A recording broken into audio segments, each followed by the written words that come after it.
नमस्कार साथियों, आज हम सापला में हैं गोपाल जी के मंदिर के यहाँ, और कहते हैं कि भक्त में कितनी ताकत होती है वो इस मंदिर और इस कथानक में देखा जा सकता है कि स्वयं लोग मथुरा द्वारकाधीश जाते हैं, परंतु इस मंदिर की महत्व ऐसा है कि वहाँ के लोग यहाँ दर्शन करने के लिए आते हैं। डिटेल में मैं आपको बहुत सारा वीडियो और जानकारियाँ डाल रहा हूँ, तो एक बार जहाँ भी आसपास के लोग हैं आप इस मंदिर जरूर पहुँचें और आनंद उठाएं। श्री राधे श्री राधे श्री राधे श्री राधे, दासी की झोली भर दो लाडली श्री राधे, एक नजर कृपा की कर दो लाडली श्री राधे।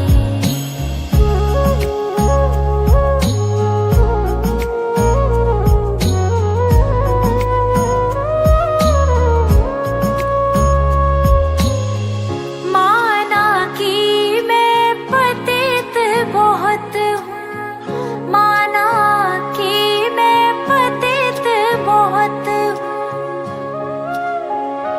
तेरो पतित पावन है नाम लाडली श्री राधे, एक नजर कृपा की कर दो लाडली श्री राधे।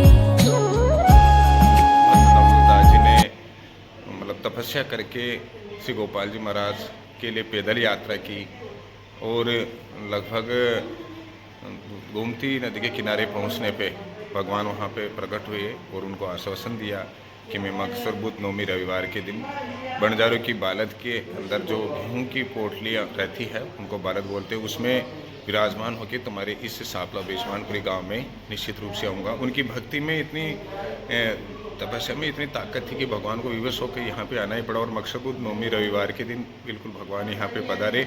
विशेष रूप से मैं यह बताना चाहूँगा कि भगवान को यहाँ पे आए हुए 607 वर्ष हो चुके हैं और प्रतिवर्ष यहाँ पे गाय का मेला भी लगता है, जन्माष्टमी का उत्सव होता है, असोज के अंदर महुरा वगैरह अन्य प्रकार के कार्यक्रम होते हैं।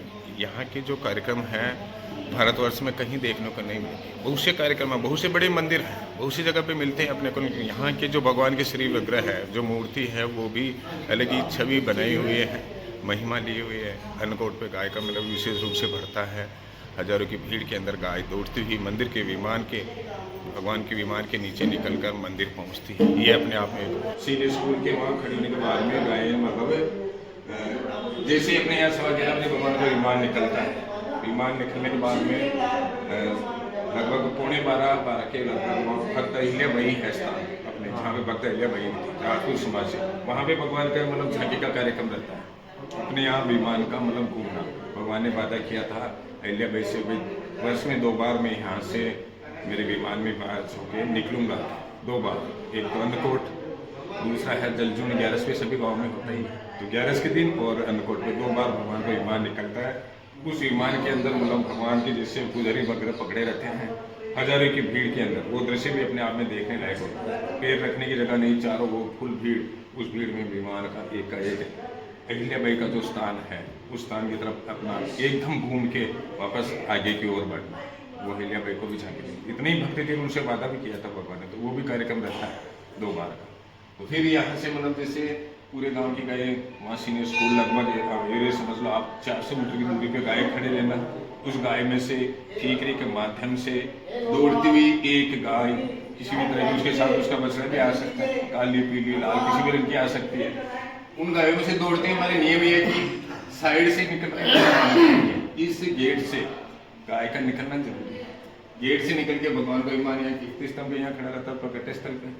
उस विमान के नीचे हजारों की भीड़, इतनी कोलाहल, इतना शोरगुल, इतना भजन कीर्तन, इसी वातावरण के अंदर वो गाय दौड़ती हुई फिर विमान जैसे पुजारी वगैरह पकड़े रहते हैं उसके नीचे, विमान के नीचे जैसे अपन विमान के नीचे निकलते उस गाय वो विमान के नीचे निकल के और फिर वहाँ से दौड़ती हुई यहाँ मंदिर सीढ़ी पे चढ़ती हुई परिक्रमा लगा के लड्डू लेके फिर अपने आप स्थान पे जाना। ये अपने आप में सबसे बड़ा चमत्कार है। और यदि उनकी कृपा नहीं होती तो ये कार्यक्रम कभी कभार ऐसा भी होता है, जैसे गत वर्ष ये कार्यक्रम रहा, इस वर्ष भगवान की गाय नहीं, केवल विमान से मतलब ऐसा समझ लो 20 मीटर 30 मीटर दूरी तक आके रुक गई। तो ये इनकी कृपा ही है। सामने आ गई दरवाजे के आगे, लेकिन विमान के नीचे नहीं। तो लोगों को निराशा ही हुई, यार जमाने का मामला कैसा रहेगा, इससे हमारे जमाने का अनुमान भी लगाया जाए। कौन से रंग की निकल रही है, पीली, लाल, सफेद, उसी जमाने का अनुमान भी रहता है। गाय जैसी कौन से रंग की आई, उसी हिसाब से। अब जैसे आई नहीं, तो हमारे यहाँ पे तो भगवान ने बात रखी है ना, भाई अन्नकूट जल जातरा सरस में परास पटु सुने का करो तब तक भी रहा। अन्नकूट वाली बात पे सबसे बड़ी चीज यही है हमारे लिए। अब अन्नकूट पे गाय नहीं आना, गाँव में निराशा था। कार्यक्रम भगवान का यहाँ तक नियम बना हुआ है कि जैसे 12:15 12:30 भगवान का विमान वहाँ खड़ा हो जाता है, जाते ही 10 मिनट में भी गाय आ सकती है। 15 मिनट 10 मिनट में वापस विमान घूम रही वापस, वरना आप यदि 1 बजे आ रहे हो तो अगर गाय तो निकलेगी तो वो मेला भी समाप्त है। 4 भी बज सकती है, 5 भी बज सकती है। सूर्य अस्त वहीं पे होना है, संध्या आरती वहीं होनी है।